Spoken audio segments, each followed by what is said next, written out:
The woman in your life who will do what she must do to comfort you and calm you down and let you rest now.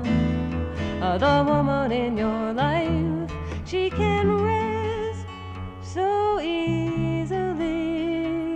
She knows everything you do because the woman in your life is you. Hello everybody and welcome to Women's Spaces. My name is Elaine B. Holt and I'm your host. And as always, I am so excited about today's show because I have a special guest with me by the name of Judy Bolduc.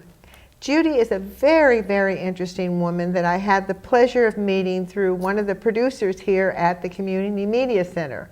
She has a background in entrepreneurship, which is really fascinating, but I'm not going to tell her story. I want her to tell her story. And she also is a recent cancer survivor.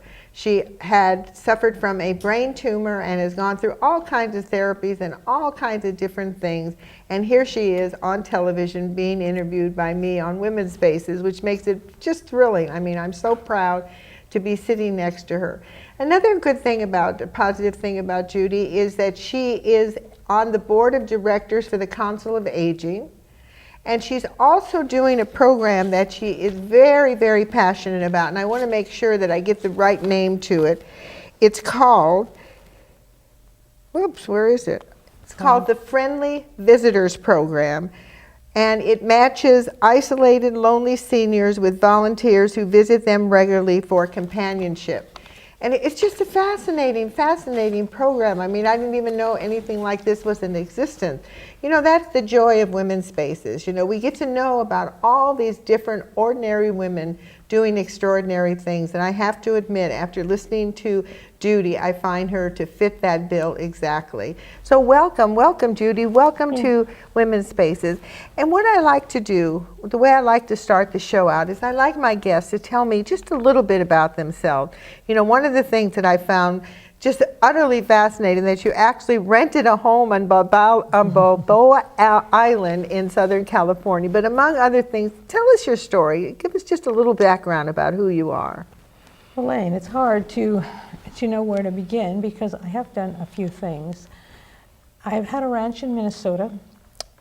I am a designer by trade and have a business and had a business in Newport Beach for many years. I built my own home, and I imported cattle from Tuscany, old age. Some of us, myself included, are there, and we need help. And every day, even those young people who believe it's never going to happen to them are making one step closer and closer to this period of their lives. They need help. I have met the most interesting people who have been professors in universities. One in particular I will tell you about because she's a real standout. She was a language teacher at a university in St. Petersburg in Russia. Her job was to teach young engineers how to translate from other languages work that they needed to do into Russian. Well, she was having a very difficult time, and after some time, one morning, she was having her morning tea, and she had a light bulb come on, and she said to herself, "No wonder I can't teach them. These young men are mathematicians. They can't handle languages.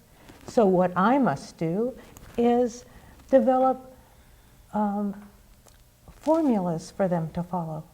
And so she did, and they are still in use today.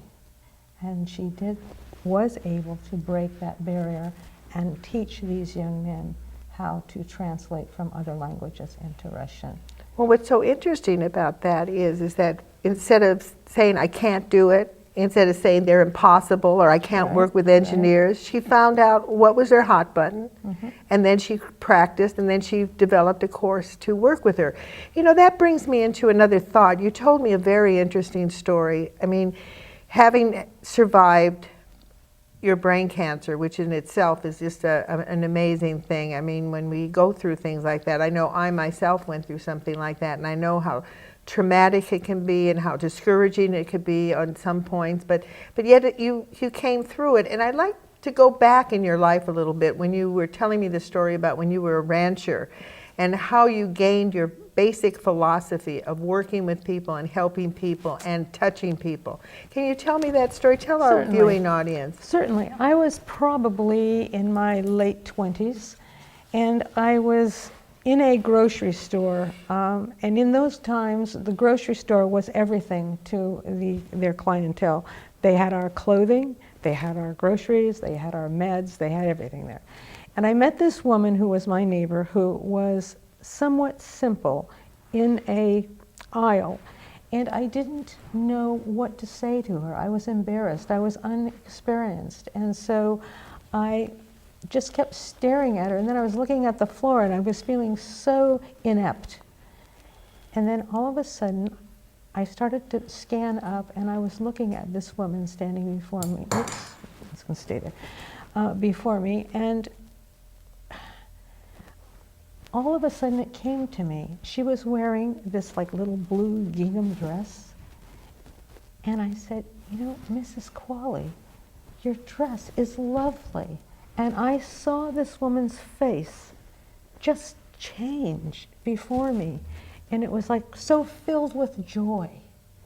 And at that moment, I realized that it was her humanity and mine that I was experiencing. And from that moment on, I made up my mind that every single person that I met in my life, I would try to make a contact with, if only with a smile, if only with something positive to say. And so I began to live my life that way. And today, as a result of that, I have people from all over the world that I have touched and who had touched me, who have come to support me in my current disease.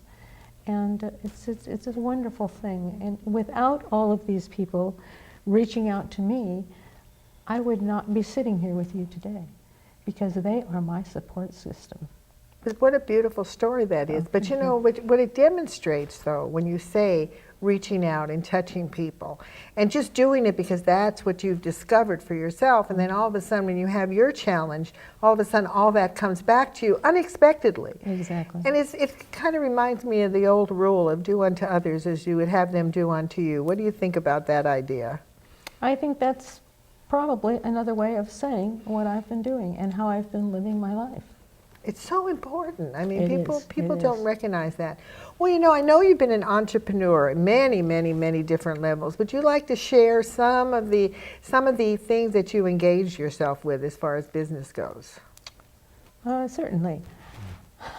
I always wanted to be a veterinarian, and I applied to Davis, and I received a rejection letter saying that a woman would probably marry and have children, and she would be taking the place of a man, and they only had 2 spaces open per semester. Wait a minute. Yeah. Wait a minute. They actually, in those days, they actually had the guts to say They did, that. and of course, that's true, they did.